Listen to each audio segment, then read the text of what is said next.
এখন রয়েছি আমরা পারদি ড্যামের রাস্তায়। পারদি ড্যামে যেতে গেলে অনেকটা ঘন জঙ্গলের রাস্তা পার করে তারপরে যেতে হয়। এই জঙ্গলের রাস্তাতেই কিন্তু দেখা পাওয়া যায় ময়ূররা রাস্তাতেই ঘুরে বেড়ায়।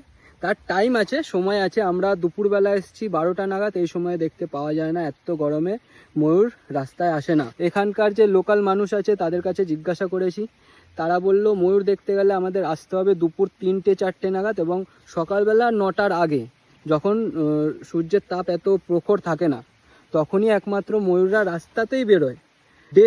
ডেলি এই টাইমে আসলে তোমরা ময়ূর দেখতে পারবে। আমরা তো দেখতে পারলাম না, নেক্সট টাইম অবশ্যই ঠিক করেছি ওই টাইমেই আসবো। আর পারদি ড্যামটাও ভিজিট অবশ্যই করো, ময়ূর দেখে ফিরে যেও না, তাহলে খুব বড় লস হবে। হ্যাঁ, আরামসে ময়ূরটা দেখতে পাবে। ওই বিকালের দিকে আসতে হবে। তো রোদ হয়ে গেল না পুরো। আচ্ছা, রোদে আসে না? না, সকালবেলা একবার আসবে, সন্ধ্যায় একবার আসবে। আরে ঠিক আছে।